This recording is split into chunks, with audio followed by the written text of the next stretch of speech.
অনেক বছর আগে ভারতের প্রাচীন নগরী উজ্জয়িনীতে রাজত্ব করতেন মহাশক্তিশালী ও ন্যায়পরায়ণ রাজা বিক্রমাদিত্য। তার রাজ্য ছিল শান্তি, সমৃদ্ধি আর মানবিকতায় পরিপূর্ণ। দূরদূরান্তের মানুষ তার বিচার বুদ্ধি, ব্যক্তিত্ব আর সাহসিকতার কথা শুনে বিস্ময় অভিভূত হতো।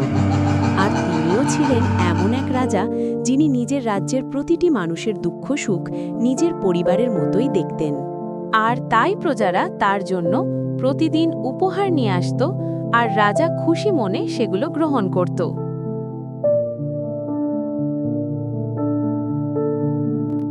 মহারাজ, কাল রাতে এরা দুজন এই মহিলাকে অপহরণ করার চেষ্টা করছিল খারাপ উদ্দেশ্য নিয়ে।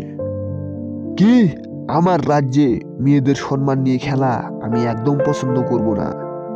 গ্রামের মাঝখানে এদের দাঁড়িয়ে ততক্ষণ পাথর ছুড়ু যতক্ষণ না এদের মৃত্যু হয়।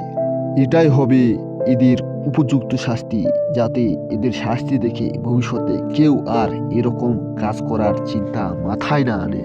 আমাদের ক্ষমা করে দিন মহারাজ, ভুল হয়ে গেছে। আমাদের ক্ষমা করে দিন, আমাদের ভুল হয়ে গেছে। না, তোমাদের কোনো ক্ষমা হবে না। তোমরা শাস্তির যোগ্য। নিয়ে যাও এদের আমার চোখের সামনে থেকে এদের।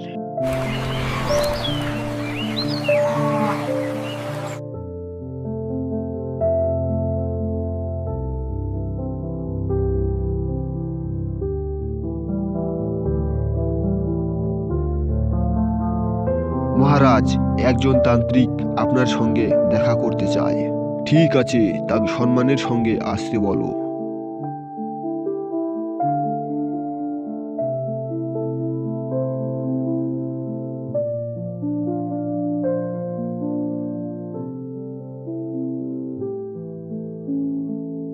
বলুন তান্ত্রিক মহাশয়, আপনার কি চাই? আপনি কেন আমার কাছে এসেছেন? মহারাজ, আমি শুনেছি আপনি নাকি অনেক শক্তিশালী, ন্যায়পরায়ণ ও বুদ্ধিমান রাজা। এটা কি সত্যি? আর আমি শুনেছি আপনি নাকি কাউকে খালি হাতে ফিরিয়ে দেন না। আর আমি এটাও শুনেছি আপনি যাকে কথা দেন জীবন দিয়ে হলেও সেই কথা আপনি রাখেন। হ্যাঁ, আপনি সঠিক শুনেছেন তান্ত্রিক মহাশয়। তো ঠিক আছে, আমি তোমার কাছে কিছু চাইবো, তুমি কি আমাকে দেবে? হ্যাঁ, কেন নয়, বলুন আপনি কি চান।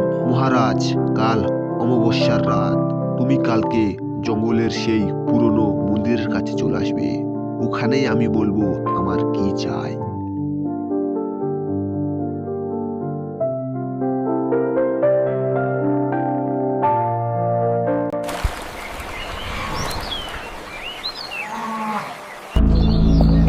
তারপরের অমাবস্যার রাতে রাজা বিক্রমাদিত্য সেই তান্ত্রিকের কথার মতন জঙ্গলে সেই পুরনো মন্দিরের কাছে যায়। সেখানে তান্ত্রিক একটি যজ্ঞের আয়োজন করেছিল। যজ্ঞের চারপাশে মানুষের অনেক কঙ্কাল ছড়িয়ে ছিটিয়েছিল। চারদিক থেকে বিশাস ভূত প্রেতদের ভয়ঙ্কর আওয়াজ আসছিল। কিন্তু রাজা বিক্রমাদিত্য ভয় পেলেন না, আর এগিয়ে গেলেন। বাবা বাবা, রাজা বিক্রমাদিত্য, তুমি তো চলে আসছো দেখছি। হ্যাঁ, আমি চলে আসছি। এবার তুমি বলো তোমার কি চাই। মহারাজ বিক্রমাদিত্য, এখান থেকে 500 কোষ মাইল দূরে একটি গাছে একটি লাশ ঝুলছে। সেই লাশটি আমাকে এনে দিতে হবে। তান্ত্রিকের এমন চাওয়া শুনে রাজা বিক্রমাদিত্যের সন্দেহ হলো। সে জানতে চাইল, কিন্তু তান্ত্রিক কারণ জানাবেন না বললেন। রাজা বিক্রমাদিত্য, যেহেতু তুমি আমাকে কথা দিয়েছো, তাই কথার ধর্ম পালন করা তোমার দায়িত্ব। তুমি কি তোমার দায়িত্ব থেকে পিছনে ফিরে আসবে? ঠিক আছে তান্ত্রিক মহাশয়, আমি আপনার চাওয়াও পূরণ করব, আর আমার প্রতিজ্ঞাও।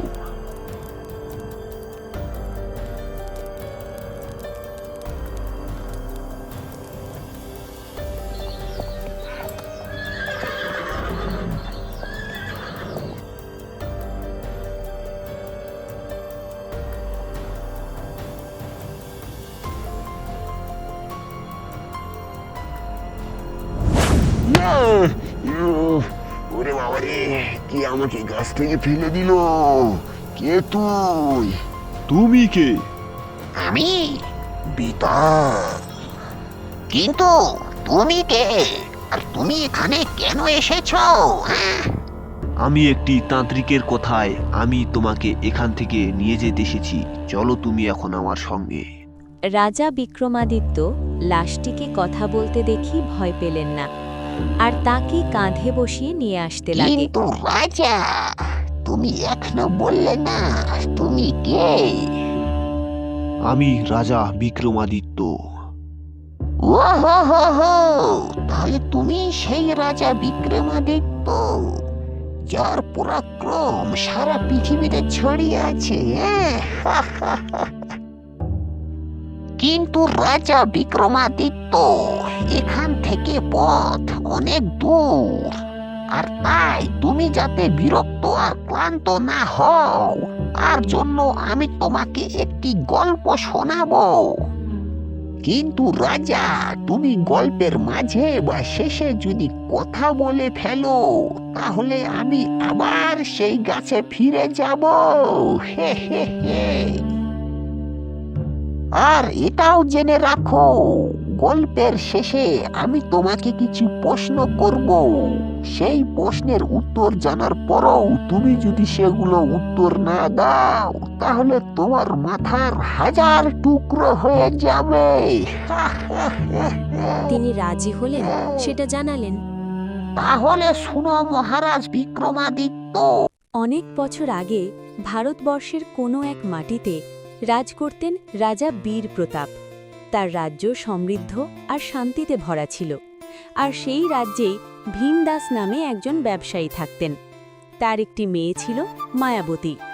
মায়াবতীর বিবাহ না করার সিদ্ধান্ত ভীমদাসের জন্য বড় চিন্তার বিষয় হয়ে গিয়েছিল, আর তাই ব্যবসায়ী তার মেয়ের বিবাহ তার ভাগ্য আর সময়ের উপর ছেড়ে দেয়।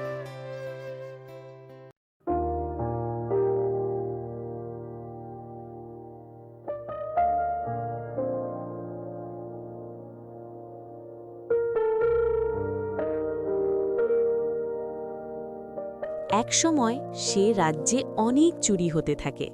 প্রজারা অনেক চিন্তিত হয়ে যায়। অনেক চেষ্টা করার পরও যখন চোর ধরা পড়ল না, তখন রাজা নিজেই চোরের খোঁজ করার কথা সিদ্ধান্ত নেয়।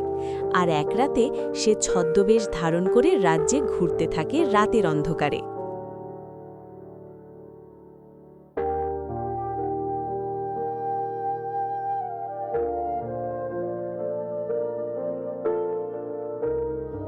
আরে, আমার পিছনে আসা মানুষটি অনেকক্ষণ থেকে আমার পিছনে আসছে। হয়তো এটা কোনো রাজার সৈন্য বা গুপ্তচর হবে, আর এ হয়তো আমাকে বন্দি করতে চাইছে। আর না হয় আমার মতন অন্য একটি চোরও হতে পারে। এটা তো ওই মানুষটির সঙ্গে কথা বলেই জানা যাবে। আমি একটা কাজ করি, আমি এখানে থেমে যাই, তারপর কাছে আসার পর তাকেই বলবো সে কে। আরে, ও থেমে গেল কেন? হয়তো আমি তার পিছন নিয়েছি, এটা সে জানতে পেরে গেছে। আরে, ও আমাকে হাত দেখাচ্ছে কেন? হাতের মাধ্যমে ইশারা করে সে আমাকে ডাকছে। হয়তো সে কিছু বলতে চায়। চলো গিয়ে দেখি। এই, কে তুমি? চুপ চুপ চুপ, ধীরে বলো, আমি একজন চোর। তাহলে তো তুমি আমার সঙ্গী। চলো আমার সঙ্গে, আমার ঘরে চলো। তো চলো।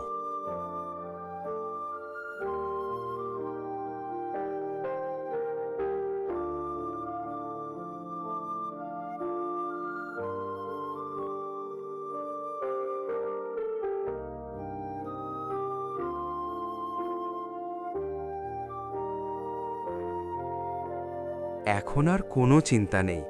দেখো, এটা আমার ঘর। তুমি এখানে বসো, আমি কিছুক্ষণের মধ্যেই আসছি। তারপর আমরা একসঙ্গে বসে কথা বলবো, আর আজ থেকে আমরা চুরি করব একসঙ্গে।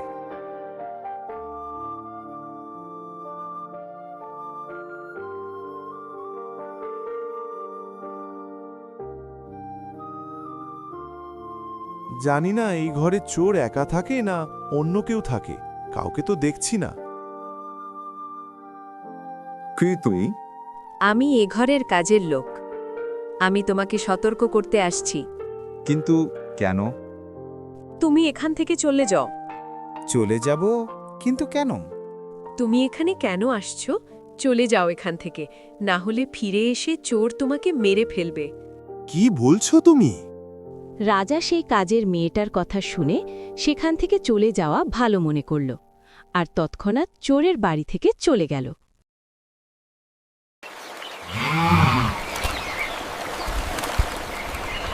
পরের দিনে চোরকে রাজসভায় হাজির করা হলো।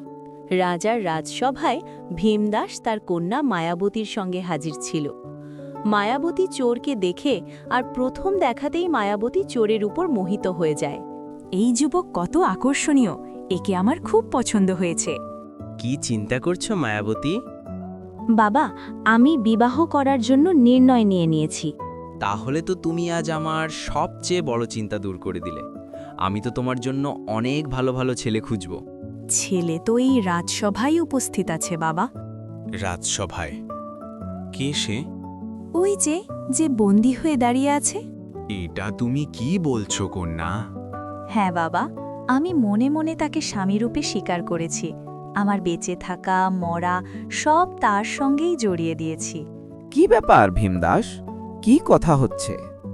মহারাজ, আমার মেয়ে এই চোরকে নিজের স্বামী মনে করছে। হ্যাঁ মহারাজ, এই চোরের সাজা মাফ করে দাও, না হলে আমার মেয়ের। কখনোই নয়, নিয়ে যাও এই চোরকে আর আকাশে ঝুলিয়ে দাও। সে কেঁদে কেঁদে বলল, না না না বাবা, আমি তার সঙ্গেই মারা যাব। নিয়ে যাও এই চোরকে আমার সামনে থেকে। চোরকে সৈন্যরা আকাশে ঝুলিয়ে দিয়েছিল, আর যখন চোরের শেষ কাজ হচ্ছিল তখন ভিড় থেকে মায়াবতী বেরিয়ে আসে আর চিতায় বসে যায় আর বলে, স্বামী ছাড়া স্ত্রীর জীবন ব্যর্থ হয়, তাই আমি বেঁচে থাকতে চাই না আর, তাই আমি আমার স্বামীর সঙ্গে মরতে চাই। না না মেয়ে, এমন করো না। কমপক্ষে নিজের পিতার কথা তো ভাবো। তুমি ছাড়া আমার আর কে আছে? যদি তুমি মারা যাও তাহলে তোমাকে ছাড়া আমি কিভাবে বাঁচব? ছেড়ে দাও মেয়ে, এই জেদ ছেড়ে দাও। না না বাবা, এমন হবে না, আমার সিদ্ধান্ত অটল। মায়াবতী যখন কান্না করছিল হঠাৎ তখন আকাশবাণী হয়, কন্যা, আমি তোমার স্বামী ভক্তি দেখে খুশি হলাম। কিন্তু তুমি কে? আমি ঈশ্বর। এখন তুমি যা খুশি আমার কাছে চাইতে পারো। ঈশ্বর, তুমি যদি সত্যি খুশি হও তাহলে আমাকে এই বরদান দাও, আমার বাবার কোনো ছেলে নেই, তার যেন ছেলে হয়। ঠিক আছে, এমনই হবে। এইবার আরো কিছু চাও? আমার মৃত স্বামীকে জীবিত করে দাও। ঠিক আছে, তথাস্তু, ঠিক এমনই হবে। স্বয়ং ঈশ্বর মায়াবতীর স্বামীর প্রতি ভক্তি দেখে চোরকে জীবিত করে দিয়েছে। চোর তার শাস্তি পেয়েছিল, আর এই মায়াবতীর ভক্তি থেকে জীবন দান। আমার বিশ্বাস এই যে চোর এখন অপরাধের রাস্তা ছেড়ে দেবে। আমি তাকে রাজসভার আমার একটি মন্ত্রী করলাম। কি বলছেন মহারাজ? সত্যি ধন্যবাদ মহারাজ, আপনাকে ধন্যবাদ। তো মহারাজ, এইবার বলো, চোরকে আকাশে টাঙানোর আগে চোর জোরে জোরে কান্না করলো, তারপর জোরে জোরে হাসলো। রাজা বিক্রমাদিত্য, বলো সে এমন কেন করলো? তুমি যদি আমার প্রশ্নের উত্তর জানা সত্ত্বেও উত্তর না দাও তাহলে তোমার মাথার 1000 টুকরো হয়ে যাবে। বলো মহারাজ, বলো। বেতাল, চোর কান্না করলো এই জন্য ফাঁসি হওয়ার পর সে রাজার ভালো কিছু করতে পারবে না, আর হাসলো এই জন্যই মায়াবতী বড় বড় রাজা আর ধনীশালীদের ছেড়ে তাকে পছন্দ করেছিল, আর তার সঙ্গে মরার জন্যও তৈরি হয়ে গিয়েছিল। মেয়েদের মনের গতি কেউ বুঝতে পারে না। আপনি একদম সঠিক উত্তর দিয়েছেন মহারাজ। তাই শর্ত অনুযায়ী আমি চললাম মহারাজ, আমি চললাম। না বেতাল, যেও না, যেও না, দাঁড়াও, দাঁড়াও বলছি বেতাল, দাঁড়াও, তুমি যেও না।